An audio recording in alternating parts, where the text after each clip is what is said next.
Hello, testing, 1, 2. Well, I did have today's video filmed and then I looked up and it wasn't filming. Ha ha ha. So I spent 20 minutes teaching a lesson and it was non-existent. It's gonna be a good day. It's Tuesday. Welcome to Tuesday. It's tie-dye Tuesday, so when I see you at 10 o'clock, make sure you have your tie-dye. This is last year's tie-dye shirt. For class today, I'll wear my new tie-dye shirt from this year. So excited. So today is a social studies day, which means you'll be doing the lemonade project, which means you're just going to tell me if I had a lemonade stand, what's the supply, what's the demand, who is the producer, who is the consumer, is there a scarcity, is there an over demand? I don't know. You tell me. Tell me if I had a lemonade stand, about the economics of a lemonade stand. In religion, we're on day 3. In chapter 17, and in ELA you're doing your Tuesday practice spelling test with the comprehension page for Oliver K. Woodman. So good luck with that. We're in math, so without further ado, we're in chapter 13, lesson 5, page 424. And if you did yesterday's, which you all did, you know that this looks awfully similar to the last questions, number 19, 21, and 17. That's because it is. Very similar. If you were in yesterday's 2 o'clock session, we actually spent some time reviewing, and we found out that it's almost exactly like what you did yesterday if you did number 17, 19, and 21. So yeah, talking about yesterday's homework though, after I was going over it, I did notice some rushing errors, guys. I know it's really easy to draw a gator mouth this way or a gator mouth this way. The problem with it being easy is that you think it's easy. It's easy to draw, but I saw you rushing through it. And so some of you are getting it right, wrong all of a sudden. And I think that's because you were rushing through it, not that you're not understanding, but be careful with your answers because I was seeing some random gator mouths in the wrong direction. So today at our 10 o'clock, I'm going to review some of those, and that's why I chose to do the attendance question I did today too, because I wanted to just make sure you guys are understanding how to do it. Even in our 2 o'clock session, there were some of you that were just rushing through and just randomly drawing a gator mouth in one direction without being able to prove your answer. So make sure you're going in each place value to make sure it's the bigger number, okay? So today, our biggest issue when we're adding and subtracting decimals is to align the decimal point. And so without further ado, let me share my screen here to the whiteboard. And we'll confirm that we are aligning decimal points. That means the decimal point is here, then the other decimal point is here. It's not like, woo, way over here. So if I'm writing a number that's like 3.2 plus 3.2, I can't draw it like that. Why? Because my decimal points are way apart from each other. If I'm doing it, I have to draw 3.2 plus 3.2, and my decimal points have to be aligned. Okay, so I'm going to do 2 sample ones in addition, and then 2 sample ones in subtraction, and then I'm going to do some of the challenge questions with you. So let's do some. You're doing odds today, so let me do the evens. I'm going to do 0.3 plus 0.7. I'm going to change my color because yellow, even though it's bright, is not the best color to see. So when I'm doing this, I treat it like any other addition or subtraction problem, which means I start from the right and I either add and subtract and I move to the left. So here we're starting in the 10th place. I'm going to treat it like a normal addition. So 3 plus 7 is 10. Well, in a normal addition, I can't just write 10. I have to put the 0 and I have to carry over the 1, right? So now, before I do the ones, I need to bring down this decimal point and put him here, okay? Now I can do the ones, which is 0 plus 0 is 0, but don't forget you have this 1 here. So my answer is 1. I circle my answer and I am good to go. When I am seeing your work, I have to give accolades today, and I'm going to start giving accolades in homework because some of you are doing such a superb job. So today my accolade is going to Joseph. Joseph, I am so proud of your math homework. Every day, I know it is one of the easiest ones to check because you have it all neat, you have it all aligned, and you always circle your final answer. And that is such a great skill, Joseph, and it will take you super far, and your teachers will love you in math because you always circle your final answer. So it's very easy for me to look at your paper and be like, boom, that's his answer. You may have, and you also show your work every time, Joseph, so I'm so proud of you. Today, you are my star student for homework because your homework is amazingly neat and you always show your work and you always circle your final answer. So hoorah for you. So let's do another one. I'm going to do number 6. Number 6 is 1.6 plus 3.8. First thing I do is I check to make sure that my decimal points are aligned. Are they in the same spot? Yes, they are. So I can continue with my problem. I look at the one place value that's the farthest to the right. I'm going to change my color to, not yellow again, to blue. And then I go 6 plus 8 is what? 6 plus 8 is 14.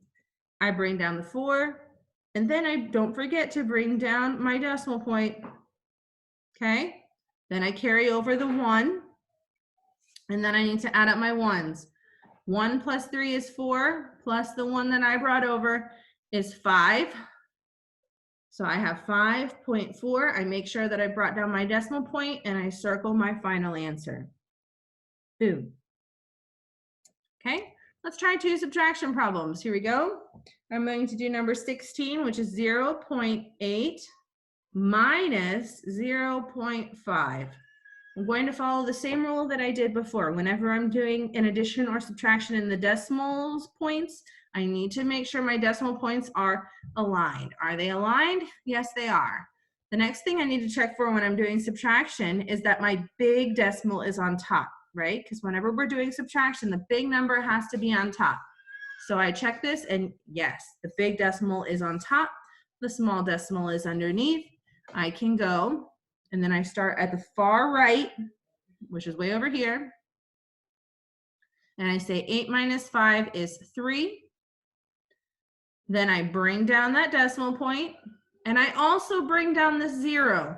Whenever you're working with decimals, you need to continue to draw the 0. I know when we do regular addition and subtraction, you don't have to write the 0 if it's in the farther left. When you're dealing with decimals, we would like you to draw the 0, please. So it's 0.3. Let's do another one just so that you can see. I'm going to go to do number 28, which is 16.20 minus 12.07. First thing I check, are my decimal points aligned? Yes, they are. Next thing I check, is the big decimal on top? Yes, 16 is more than 12. He is the big decimal. So now I can go to the far right place value and start my subtraction. 0 take away 7 is, I can't do 0 take away 7. 0 is not big enough. I have to go over here to the tenths. I have to take 1 away. I leave 1 here, and I take 1 away, and I bring it over here. I carry it over. Now I have 10 in the hundredths. So 10 minus 7 is 3. Good. Now I'm done. Now I can go over to the tenths, and 1 take away 0 is 1. Now don't forget, you have to bring down this decimal point. Very important. I saw some of you yesterday on 17, 19, and 21 forgot to bring down the decimal point.